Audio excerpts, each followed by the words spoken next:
It's been a while.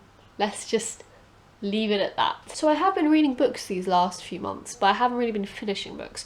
So what will happen is I start a new book, I get a couple of chapters in, and then I'm like, oh wait, there's another book that I want to read. And as a result of that, I've kind of got a lot of books I've dipped into. That's not to say I haven't been enjoying them. I've read some really great stuff the last few months, and I'm going to talk about that in a few seconds.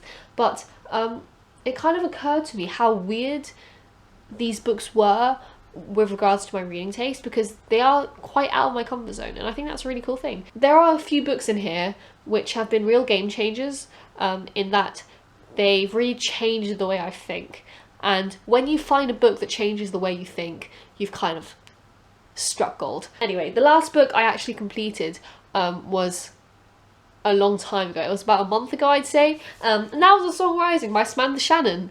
Third book in the Bone Season series. As we all know, I love this series. Not as strong as the other two, but it was at the point in the plot where characters are really stepping into their skin, and I like to see that. So it was definitely an enjoyable read. Met Samantha Shannon, lovely lady. Then I've been reading Follow Me Down by Sherry Smith. This was sent to me by Titan Books, and it is something in the crime genre, and as I've discussed before, the crime genre is something that I'm loving more and more.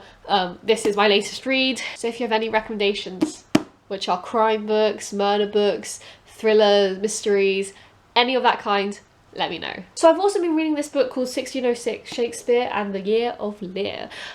This is, I think, the most odd out of the selection, but justified, because I'm studying King Lear for my English A-level, and it talks a lot about London at the time and Shakespeare's influences and different themes within the play. And then the last two books I've been reading are The Restaurant at the End of the Universe, which is the second volume in the Hitchhiker's Guide to the Galaxy series, and also Animal Dialogues by Craig Child. Now, Animal Dialogues is a really fantastic book. It's this guy who's gone into the wild and written about his different encounters with different animals. And if anyone's watched Planet Earth, narrated by the one and only David Attenborough, my love, then I think you might really like this. In case you didn't know, Planet Earth is this really cool show, which is essentially an animal documentary. David Attenborough, in case you don't know him, he's a very known guy in British culture, I guess you could say. He's great. He narrates it so fantastically, and I just love Planet Earth. Oh my god. Anyway, this is about all his different encounters in the wild, and it's narrated in such a beautiful, poetic way that really draws you in, and each chapter is about a different animal. I've kind of tabbed up a few passages which are really beautiful, I think, and if you don't mind, there's one I wanted to share with you guys, just to like entice you into the book, because I just thought it was fantastic. So this is the first chapter, or the second chapter, and it's about Craig David's encounter with a grizzly bear. Okay.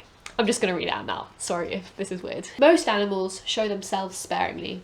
The grizzly bear is 600 to 800 pounds of smugness. It has no need to hide.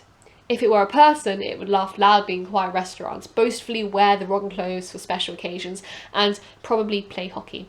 It would also pursue secret solitude, disappearing for weeks on end while people were expecting it at upcoming meetings.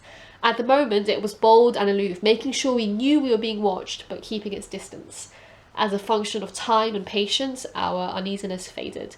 We kept looking, and the bear kept sitting. I thought that was such a fantastic description of a grizzly bear, like really humanizing it. And a lot of what this book does is kind of make you feel quite insignificant in a way, because it goes into so much depth on these different animals, just reminding you that humanity is not the only species on Earth. Really enjoyed this one, and that kind of links with this one, The Hitchhiker's Guide to the Galaxy, because in the same way it brings about this feeling of insignificance, and not in a bad way. It just kind of puts things in perspective and highlights your place in the world in comparison to the rest of the world and the rest of the universe around you.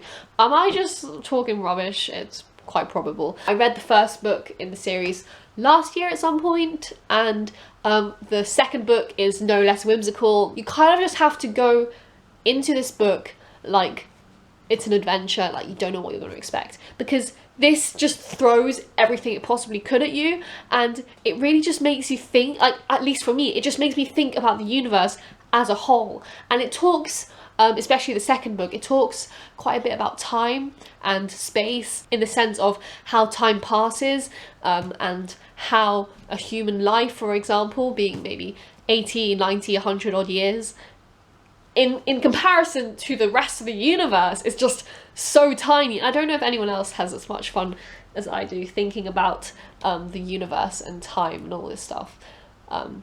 But it's a good time. So if you want to read something different, but something very entertaining, this is the one for you. So that is a little display of what's been going on inside my mind these last few months.